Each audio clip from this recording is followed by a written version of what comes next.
pada bulan Ramadan dibuka pintu-pintu langit.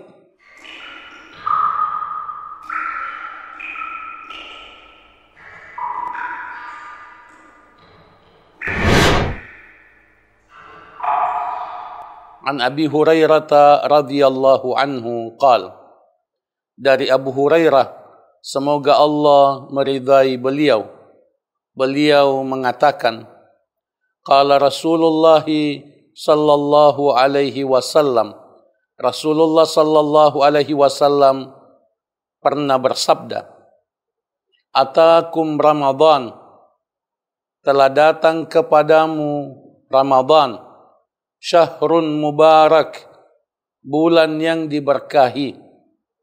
Faradallahu azza wa jalla alaikum siyamah. Allah azza wa jalla mewajibkan kepadamu untuk puasa padanya. Tuftahu fihi abwabus sama, dibuka padanya pintu-pintu langit. Wa tughlaqu fihi abwabul jahim, dan ditutup padanya pintu-pintu neraka. Wa tughallu fihi maradatus syayatin, dan dibelenggu padanya pemimpin-pemimpin setan-setan. Lillahi fihi lailatun, milik Allah padanya ada satu malam, khairun min alfi syahr, malam itu lebih baik dari 1000 bulan. Man hurima khairuha faqad hurim, siapa yang dihalangi dari kebaikan malam itu, maka sungguh dia orang yang benar-benar dihalangi. Artinya tidak mendapatkan kebaikan. Hadis ini riwayat Al-Imamun Nasa'i, dinilai sahih oleh Syekh Al-Albani. Hadis yang mulia ini menjelaskan 6 kemuliaan bulan mulia Ramadan. Pertama, bulan Ramadan adalah bulan yang diberkahi. Bulan Ramadan adalah bulan yang diberkahi oleh Allah. Artinya banyak kebaikan padanya. Bulan Ramadan adalah bulan yang dimuliakan oleh Allah Tabaraka wa Ta'ala, lebih dari bulan-bulan yang lain. Yang kedua, Allah mewajibkan pada bulan Ramadan ibadah saum, sehingga kita berusaha untuk mengoptimalkan pengamalan ibadah saum pada siang hari bulan Ramadan. Yang ketiga, pada bulan Ramadan dibuka pintu-pintu langit. Artinya dibuka pintu-pintu rahmat dari langit.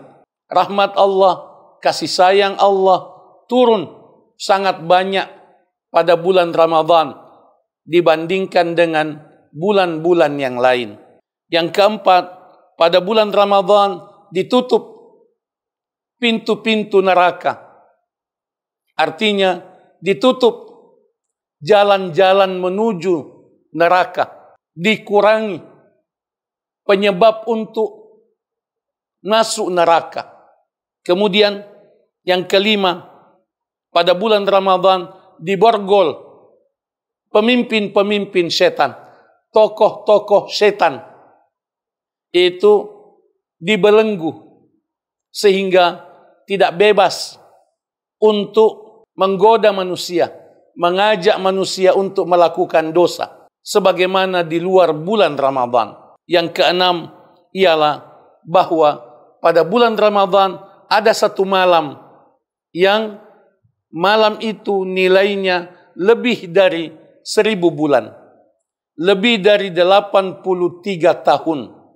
Itu adalah Lailatul Qadar. Hadis yang mulia ini mendidik kita untuk memuliakan bulan Ramadan, mendidik kita untuk mengoptimalkan amal ibadah kita pada bulan mulia Ramadan.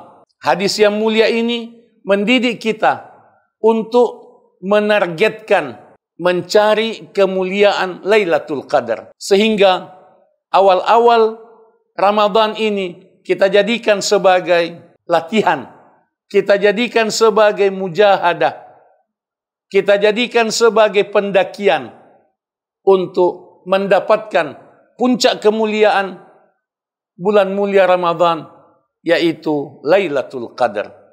Berdoa kepada Allah Subhanahu wa taala agar Allah Subhanahu wa taala memuliakan kita dengan Lailatul Qadar.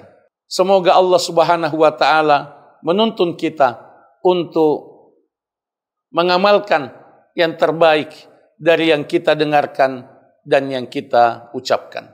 Wa sallallahu wasallam wa baraka ala nabiyyina Muhammad wa ala alihi wa sahbihi ajma'in.